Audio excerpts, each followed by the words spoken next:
Good. Here we are. We're recording. All right. So lesson 1 in our new unit. Our new unit is about the American Revolution. Now, you guys studied this in 4th grade about how we had a revolution and became our own country. But there was some stuff that had to happen before that. All right. So the road to revolution is like the path. This is a very good question. I like this question. What is worth fighting for? Raise your hand if you have any thoughts of what do you think would actually be really worth fighting for? Logan? Freedom. You know what? I bet that's an answer a lot of people would say. I bet that's like a really popular answer. Any other ideas? Tanner? Your family, definitely. Your life. Yeah, there are a lot of good people. Jasmine, hey, Ollie, we have to raise our hand, okay? Jasmine? Okay, your religion, your beliefs, God is definitely something that people would and have fought for. Good one. Zach? Life, Lexi? Likewise. Ollie? Land. Ooh, land. He stole your answer. Hey, now you paid him back. You stole his answer.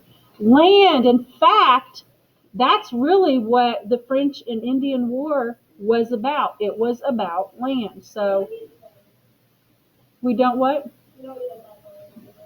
Okay.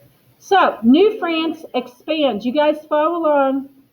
I'll read it, and if I pause, you can say the word to show me you're following along with me. Okay, here we go. You learned in Unit 4 that England built 13 colonies in North America. The French colonized too, but they also spent over 130 years looking for a shortcut to Asia. French missionary Jacques Marquette, that's fun to say, Jacques Marquette, sounds very French, heard Native Americans speak of a mighty river to the west. Do we have any mighty rivers in the United States? Really great big. The Ohio River is a good guess. There you go, Ollie. It is the Mississippi River. He hoped it was the Northwest Passage. He set out to explore this river called Mississippi. There it is. Marquette and Louis Joliet, a fur trader, don't they sound French? A fur trader traveled south along the river for months. Unfortunately, it never turned west. They gave up and turned around. Logan? We have 2 wars going on right now. What are they? Like? Yeah, we still have soldiers over there. I wouldn't. It's not really a full-on war, but we still have soldiers over there to kind of help keep the peace. So, all right, we are on the second paragraph now. In 1682, Robert de La Salle continued where Marquette and Joliet left off. He followed the Mississippi to the Gulf of what? Mexico. La Salle claimed the river for France. He claimed its tributaries. Ooh, that's in yellow. That's important. All right, here's what a tributary is, guys. It tells us right here. How handy is that? Who wants to read that sentence I highlighted in blue for us? It's a tributary. The first word is a tributary. Thank you, Abigail. Tributary.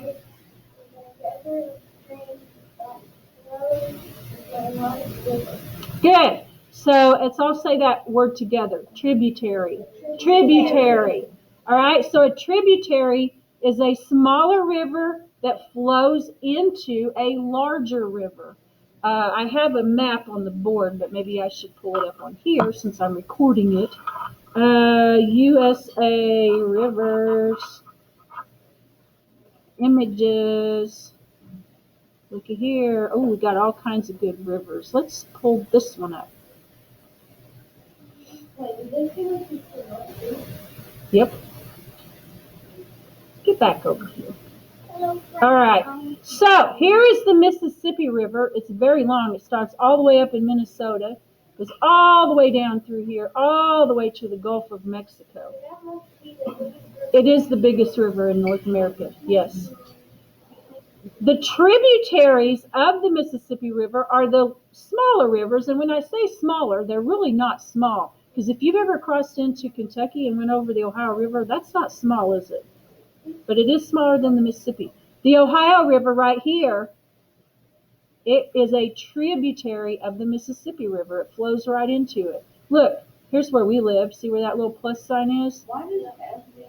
We're close to the Ohio River.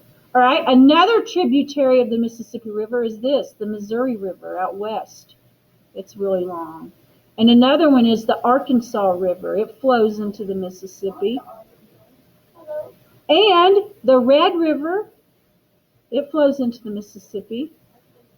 So these are all tributaries of the Mississippi River. Cool. Jasmine, My dad wasn't. does he really? All right, so let me find my page. Here it is.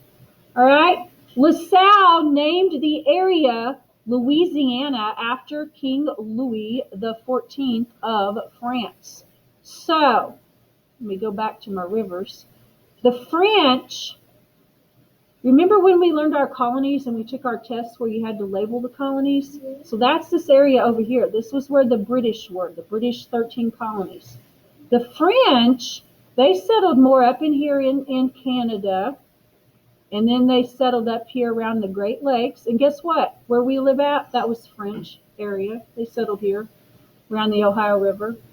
And they explored all down the Mississippi River, and so the French claimed all this area for France. So this was France territory, this was British territory. Where they overlap is where we have a problem. Big problem. Okay, Logan? Last week or last year, we went on a field trip that went to Lewis and Clark Museum. Oh, yeah. It's really cool because it was really settled that. Yeah, it's very interesting. Okay, I am on the last paragraph of this page. I don't remember. At the same time, Britain and France were competing to be the most powerful nations in Europe. The 13 British colonies had begun east of the Appalachians. As the colonies grew, British settlers pushed west into French territory. The European rivalry spread to the Americas. What is a rivalry? You guys, we have rivalries in sports. Your rival team. Logan? They're kind of like your enemies. They're the person that you really want to beat. Like when Eastern plays against Salem or West Washington or Borden. Those are usually our rivals. We really want to beat them.